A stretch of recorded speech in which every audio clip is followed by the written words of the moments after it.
Right, so speaking of harm's way right now, we know that the city of Venice is right in the middle of it all. We have the PIO on the phone with us this morning. That's Lorraine Anderson. Thank you, Lorraine, for joining us. I appreciate it. Can you hear us? I can. Thank you for having me. Yeah, now we've watched this storm shift, and unfortunately, south of us, we're in the Tampa Bay area south of us. You're in Venice. You're seeing more of the wrath of it right now. Can you tell us what's going on there? We are. I mean, winds and rain have definitely picked up from this morning. We're waiting for our Sarasota County EOC to make the call to kind of bring in our police and fire services to kind of hunker down. And the message right now really is just for our residents to shelter in place, to stay inside, don't drive around. We know people are curious. We know there's a lot to see out there, but it's just not safe.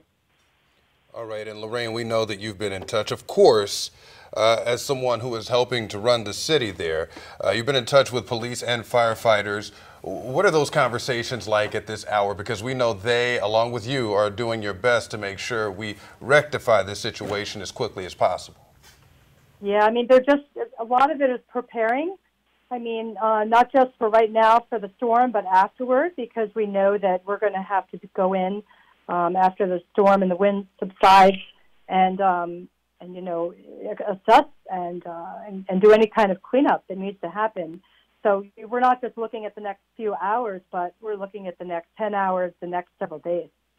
Yeah, it's going to be quite the process there. Just outside, where are you right now? Tell us what you're seeing outside your window. Well, I'm not at a window. Good. I'm actually in an interior room right now. But perfect. Wind, rain, bent over palm trees, that sort of thing. Where we are is the Venice Police Department, which functions as our EOC in a storm. Okay, and we did have an update from Manatee County earlier this morning, just not long ago, that they've locked down. Their emergency officials are not going to be available, and you are anticipating that as well. We are. We get our messaging from the Sarasota County EOC. Winds are hovering in the 40s, and it's sustained 45. We lock down like that, so we're just waiting for them to make the call.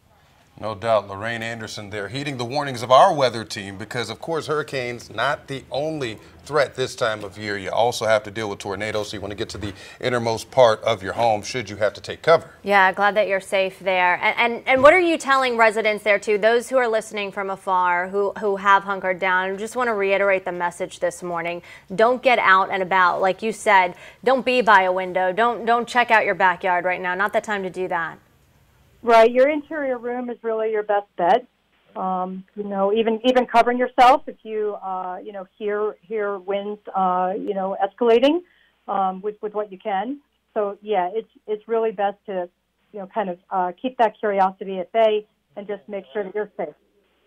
All right, Lorraine Anderson, we thank you so much for joining us to talk about this ordeal that we are all dealing with right now, especially down there in Venice, as we kept mentioning the city of Venice. So she gave us a bit of a picture of that situation. We know she'll remain safe. We're definitely wishing them well right now. I heard the governor say earlier, too, this is time to band together and that we're going to be there. Community, right? Community, the state of Florida, resources, all going to be there for those especially most impacted by this storm as we wait for it to come.